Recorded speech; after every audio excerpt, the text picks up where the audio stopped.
Hello friends, good morning. मैं राहुल मिश्रा स्वागत करता हूं आपका बाबा स्टडी यूट्यूब चैनल पे। तो फ्रेंड्स, इस समय मैं आप लोग के सामने प्रेजेंट कर रहा हूं 9 दिसंबर के इंपॉर्टेंट करंट अफेयर्स के क्वेश्चन को, जो कि आपके आने वाले किसी भी वनडे कॉम्पिटिटिव एग्जाम, चाहे आपका रेलवे ग्रुप डी का एग्जाम है जो कि आपका 23 फरवरी से होने वाला है, या आपका NTPC CBT 2 हो, या आपका SSC का कोई भी एग्जाम हो, या दुनिया का कोई भी एग्जाम जहाँ पे करंट अफेयर से क्वेश्चन पूछे जाते हैं, उसके हिसाब से हमारा सेशन मोस्ट इंपॉर्टेंट होने वाला है। तो हाँ फ्रेंड्स, आप इस पूरे सेशन को बहुत ही ध्यान से देखने की कोशिश करिएगा और हो सके तो इन सारे क्वेश्चन को लिखकर याद करने का प्रयास करिएगा। तो चलिए फ्रेंड्स, स्टार्ट करते हैं आज के टॉप 10 करंट अफेयर्स क्वेश्चन को। और हाँ फ्रेंड्स, आप यह गलतफहमी में नहीं रहिएगा कि अभी का करंट अफेयर्स हमें ग्रुप डी का एग्ज़ाम, जो कि कल ही एग्ज़ाम डेट अनाउंस हुआ है, उसमें काम नहीं आएगा। तो फ्रेंड्स, आप इस गलतफहमी से दूर निकल रहिए कि आपके एग्ज़ाम डेट से ठीक 6 महीने पहले तक के जितने करंट अफेयर्स हैं वो सारे इम्पॉर्टेंट हो जाते हैं। यानी कि आपका एग्ज़ाम डेट यदि 23 फरवरी से स्टार्ट है, तो आपका एग्ज़ाम यानी 22 फरवरी तक का करंट अफेयर्स आपके लिए इम्पॉर्टेंट हो जाते हैं। और इसमें से 6 मंथ को माइनस कर दीजिए। इतने जितने भी पिछले 6 मंथ के करंट अफेयर्स होंगे वे आपके लिए इम्पॉर्टेंट हो जाएंगे। तो आप पूरे सेशन को बहुत ही सावधानी से देखिए। मैं आपको पिछले 6 मंथ का करंट अफेयर्स भी कवर करा दूंगा। तो हमारा आज का क्वेश्चन नंबर 1 है, भारत ने 15 वर्षों में पहली बार लीग ऑफ अरब स्टेट्स को खाद्य निर्यात में किस देश को पीछे छोड़ा है? या लीग ऑफ अरब स्टेट्स में होगा, यहाँ पे खाद्य निर्यात में किस देश को पीछे छोड़ा है? तो भारत ने 15 वर्षों में पहली बार लीग ऑफ अरब स्टेट्स को खाद्य निर्यात में ब्राज़ील को पीछे छोड़ा है। किसको? ब्राज़ील को पीछे छोड़ा है। यह डेटा 7 दिसंबर 2021 को अरब ब्राज़ील चैम्बर ऑफ कॉमर्स द्वारा प्रदान किया गया था। 2020 में 22 लीग सदस्यों द्वारा आयात किए गए कुल कृषि व्यवसाय उत्पादों में ब्राज़ील का हिस्सा जो था वो 8.15% था, जबकि भारत का हिस्सा था 8.25%। अरब ब्राज़ील चैम्बर्स ऑफ कॉमर्स क्या होता है? तो यह एक आर्थिक, सामाजिक और सांस्कृतिक विकास को बढ़ावा देने के लिए ब्राज़ील और अरब के लोगों को जोड़ने के लिए काम कर रहा है।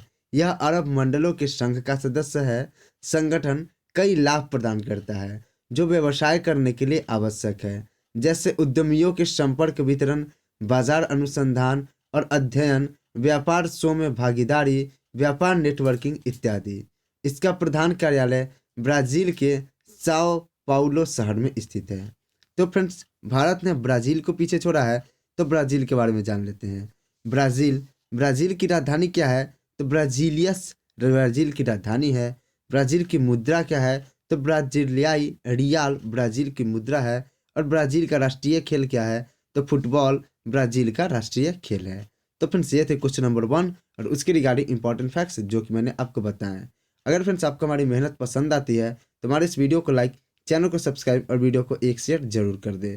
क्वेश्चन नंबर 2 है हमारा, हाल ही में ताशकंद में चल रही राष्ट्रमंडल भारोत्तोलन चैंपियनशिप 2021 में पुरुषों की 55 किलोग्राम स्नैच श्रेणी में स्वर्ण पदक किसने जीता है? तो आपको बता दें, संकेत महादेव सरगर ने 7 दिसंबर 2021 को ताशकंद में चल रही राष्ट्रमंडल भारोत्तोलन चैंपियनशिप में 2021 में पुरुषों की 55 किलोग्राम स्नैच श्रेणी में स्वर्ण पदक जीता है। उन्होंने 113 किलो का वजन उठाया था। इस लिफ्ट के साथ सरगर ने स्नैच का नया राष्ट्रीय रिकॉर्ड भी बनाया। चैंपियनशिप वर्तमान में ताशकंद में विश्व भारोत्तोलन चैंपियनशिप के साथ आयोजित की जा रही है। और फ्रेंड्स, इसके अलावा भारतीय बैडमिंटन PV सिंधु ने दिसंबर 2021 में WBWF वर्ल्ड टूर में भी रजत पदक जीता था, जिसके बारे में मैंने आपको कल पढ़ाया था। अगला क्वेश्चन नंबर 3 है हमारा, हाल ही में किस देश ने डेविस कप का खिताब अपने नाम किया है?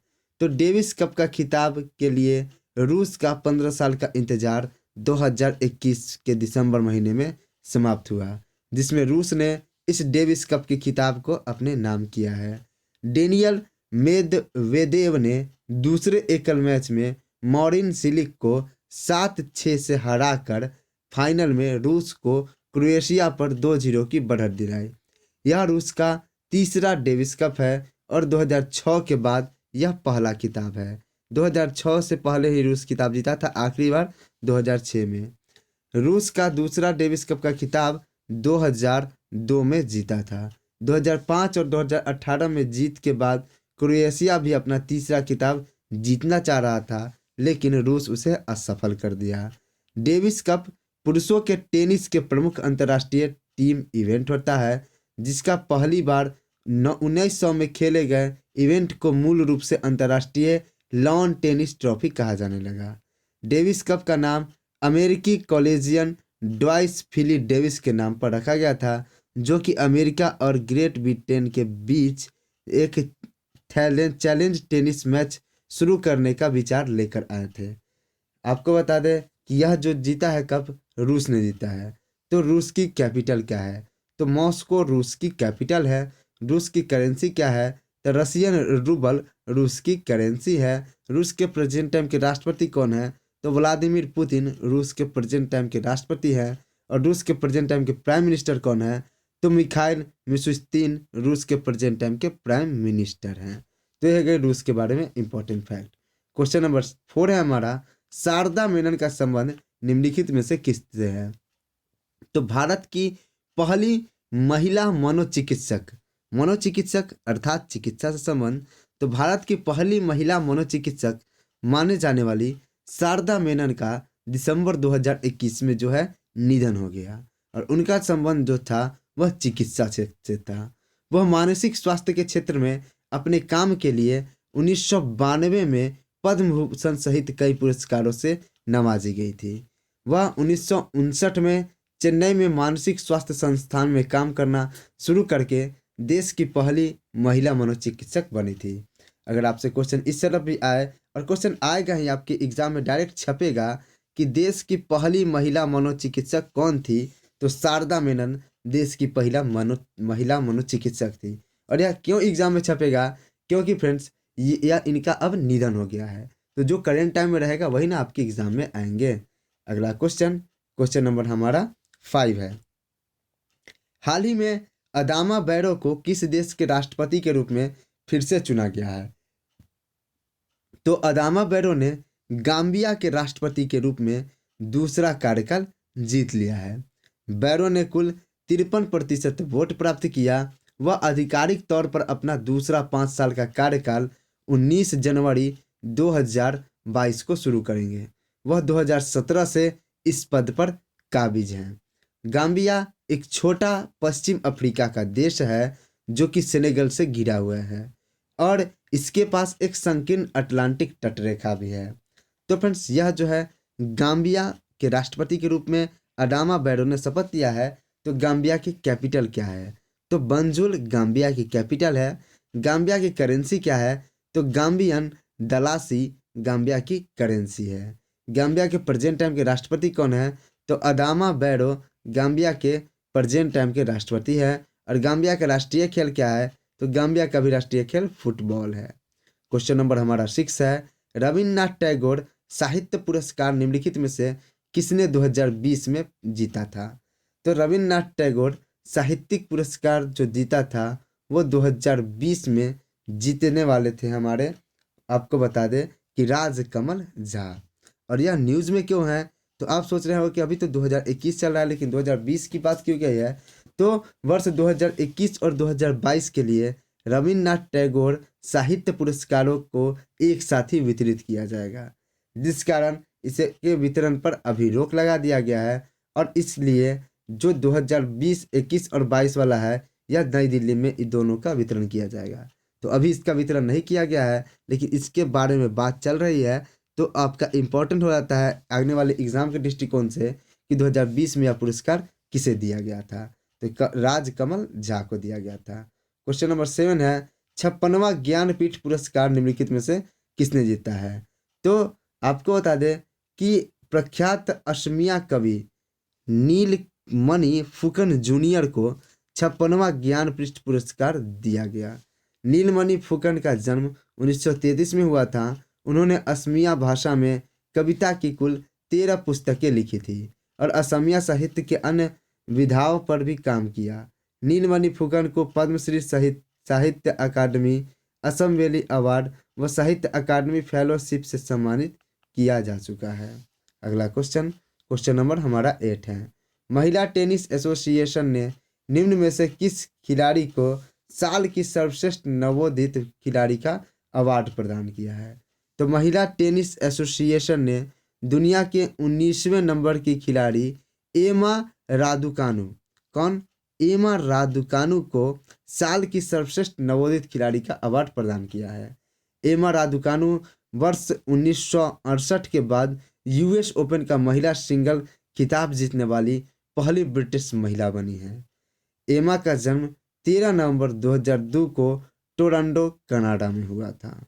क्वेश्चन नंबर 9 है हमारा, हाल ही में विश्व एलपीजी संघ ने किसे अपने अध्यक्ष के रूप में चुना है? तो इंडियन ऑयल कॉरपोरेशन के अध्यक्ष श्रीकांत माधव वैद्य को एलपीजी यानी कि वर्ल्ड एलपीजी संघ के अध्यक्ष के रूप में चुना गया है। वह संगठन का नेतृत्व करने वाले दूसरे नंबर के भारतीय होंगे। अगला क्वेश्चन नंबर हमारा 10 है कि chief of defence staff general Bipin Rawat की मृत्यु किस हेलीकॉप्टर के दुर्घटनाग्रस्त होने के कारण हुई, और जिसके साथ ही भारत की जो रीढ़ की हड्डी थी वो आपकी ब्रेक हो गई। चीफ ऑफ डिफेंस स्टाफ का गठन वर्ष 2019 में किया गया था। चीफ ऑफ डिफेंस स्टाफ गठन वर्ष 2019 में किया गया था, और जिसके साथ ही इसे तीनों सेनाओं आर्मी, नेवी और एयरफोर्स का प्रमुख बनाया गया था। और राष्ट्रपति के बाद जो सर्वोच्च स्थान था यह चीफ ऑफ डिफेंस स्टाफ का ही था, यानी सर्वोच्च सेनापति जो हमारे होते हैं वो हमारे प्रेजेंट टाइम के राष्ट्रपति होते हैं। और उसके बाद जो सेना पर अगर किसी का अधिकार था तो वह CDS यानी कि चीफ ऑफ डिफेंस स्टाफ का अधिकार था, जिसमें 8 दिसंबर 2021 को तमिलनाडु के कन्नूर के पास भारतीय वायुसेना का एक हेलीकॉप्टर जिसका नाम MI-17VH है, इसके जो दुर्घटनाग्रस्त होने के कारण जो आपके चीफ ऑफ डिफेंस स्टाफ जो थे प्रेजेंट टाइम के जनरल बिपिन रावत की मृत्यु हो गई। इस दुर्घटना में शामिल सभी 14 लोगों को मृत्यु की पुष्टि कर दी गई है ऑफिशियली रूप से। इस स्थिति को देखते हुए वायुसेना के द्वारा जांच का आदेश भी दिया गया है। इस हेलीकॉप्टर ने कोयम्बटूर से सुलूर IAF स्टेशन से उड़ान भरी थी, कोयम्बटूर के सुलूर IAF स्टेशन से। तो क्वेश्चन आपसे यह भी आ सकता है कि चीफ ऑफ डिफेंस स्टाफ की जो प्लेन क्रैश की थी वह कहाँ से उड़ान भरी थी? तो कोयम्बटूर के सुलूर IAF स्टेशन से उड़ान भरी थी। और कहाँ जा रही थी? तो वेलिंगटन सैन्य अधिकारी एकेडमी जा रही थी। वेलिंगटन सैन्य अधिकारी एकेडमी जा रही थी और बीच में रास्ते में तमिलनाडु में इनका जो प्लेन था वे क्रैश कर गया, जिसके कारण जनरल बिपिन रावत की मृत्यु हो गई। साथ में और 14 लोगों की मृत्यु हुई जिनमें उनकी पत्नी भी शामिल थी। तो फ्रेंड्स यह जो है हमारे देश के लिए बहुत ही दुखद घटना है। देश को इससे काफ़ी क्षति पहुंचने की आसार बन रहे हैं। आने वाले भविष्य में आपको इसकी क्षति देखने को मिल जाएगी। इनके पास जो था टोटल 43 वर्षों का एक्सपीरियंस था सेना को लेकर। तो फ्रेंड्स सब समझ सकते हैं कि आपने कितना बड़ा हीरा खो दिया है। देश के पहले चीफ ऑफ डिफेंस स्टाफ जिसका गठन सन 2019 में इस उद्देश्य से किया गया था कि ये तीनों सेनाओं को साथ लेकर चलेंगे, और इन्हें बिपिन रावत को पहला चीफ ऑफ डिफेंस स्टाफ बनाया गया था।